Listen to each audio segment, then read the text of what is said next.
आज ही Doubtnut app download करें। Doubtnut पर होगा अब आपके सभी मैथ्स, केमिस्ट्री, फिजिक्स और बायोलॉजी डाउट्स का सफाया।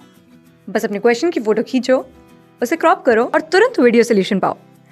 Download now. So guys, the first question here is, why do acids do not show acidic behavior in the absence of water? तो यहाँ पे बोला है कि जो एसिड है वो एसिडिक बिहेवियर शो नहीं करता इन द एब्सेंस ऑफ वाटर। ऐसा क्यों? क्योंकि हमें पता है जो एसिडिक बिहेवियर है उसको हम किससे डोनेट करते हैं, पीएच निकालते हैं minus logarithm of H positive से। तो एच पॉजिटिव आयंस की जो कंसंट्रेशन आती है उससे हमें एसिडिक बिहेवियर पता लगता है। तो ये जब H पॉजिटिव आयंस ही मुझे नहीं मिलेंगे, जो कि मुझे मिलते हैं एक्वस सॉल्यूशन में ही, एसिड अपने आप को डिसोसिएट करता है। जैसे एसिड है HCl, ये एक्वस सॉल्यूशन में होगा, वाटर की प्रेजेंस में ही अपने आप को आयंस में डिसोसिएट करेगा, H पॉजिटिव आयंस और Cl नेगेटिव। तो ये मुझे अगर नहीं मिलेंगे तो मैं कंसंट्रेशन इसकी कैसे लिखूंगी? तो यहाँ पे लिख सकते हैं, reason behind this is, in the absence of water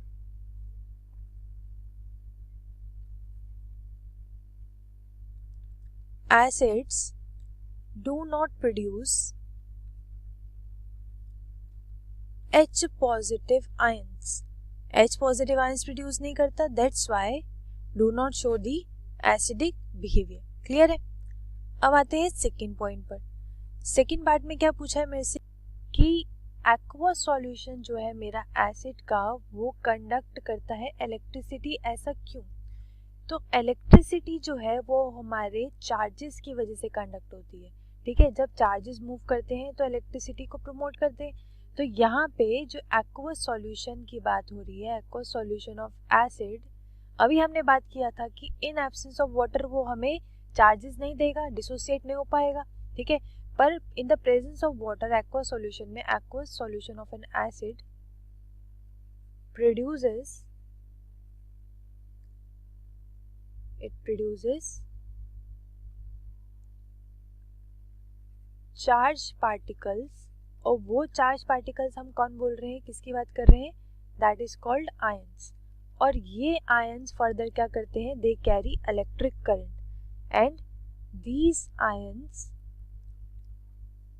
carry, और बोल सकते हैं कंडक्ट इलेक्ट्रिक करंट। तो जब भी इलेक्ट्रिक करंट की बात है उसके लिए मुझे क्या चाहिए? चार्ज चाहिए, और वो चार्ज हमारे आयंस हो सकते हैं। ठीक है, तो यहाँ पे जो हमारा एक्वस सॉल्यूशन है एसिड का वो कंडक्ट कर रहा है electricity due to presence of ions. अब आते हैं थर्ड पार्ट पर। ठीक, सो इसमें हमें पूछा है कि हमारे डिस्टिल वाटर जो है वो इलेक्ट्रिसिटी कंडक्ट नहीं करता है, पर रेन वाटर जो है वो इलेक्ट्रिसिटी कंडक्ट करता है। तो ऐसा क्यों? क्योंकि जो डिस्टिल वाटर है, हमें पता लग गया इलेक्ट्रिसिटी कंडक्ट करने के लिए मुझे चार्जेस चाहिए, तो distil water is a pure type of water. अब इस वाटर के अंदर क्या होते हैं? हमारे आयंस नहीं होते, which do not contains any ions in it. इसमें कोई भी आयंस हमारे प्रेजेंट नहीं होंगे। ठीक है, तो कोई भी आयंस प्रेजेंट नहीं होंगे, that's why it do not conduct electricity.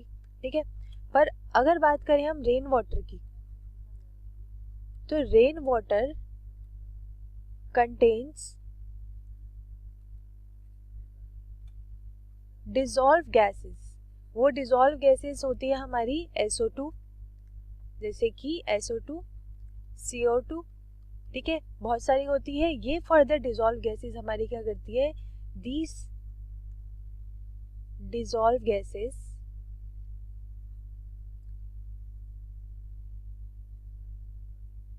dissolve in water। अब ये वाटर में डिसॉल्व करेगी and form acids which further dissociate into ions, dissociates into ions. तो यहाँ पे हम देखिए जो हमारी डिसॉल्व गैसेस है, जैसे कि हम यहाँ पे CO2 लेते हैं, तो CO2 जब हमारी डिसॉल्व होती है वाटर के अंदर तो ये हमारा कार्बोनिक एसिड बना देती है H2CO3। अब ये कार्बोनिक एसिड फर्दर हमारा वाटर के अंदर आयोनाइज हो जाता है और मुझे H पॉजिटिव और CO3 2 नेगेटिव ऐसे हमारे चार्ज देता है। तो इन चार्जेस की वजह से ही हमारा क्या हो रहा है? इलेक्ट्रिसिटी कंडक्ट होती है, ठीक है। तो यहाँ पे हमें पता लग गया कि डिस्टिल वाटर के अंदर चार्ज नहीं था, कोई आयंस नहीं थे, दैट्स वाई वो इलेक्ट्रिसिटी कंडक्ट नहीं कर रहा था। वेयर इज रेन वाटर के पास हमारी जो गैसेस थी वो वाटर में डिजोल्व होकर फर्दर एसिड बनाती है और वो फर्दर डिसोसिएट होकर आयंस बनाती है और ये आयंस रिस्पॉन्सिबल होते हैं इलेक्ट्रिक करंट को फ्लो करने के लिए। सो आई होप आपको ये कंसेप्ट क्लियर हो गए होंगे। Thank you.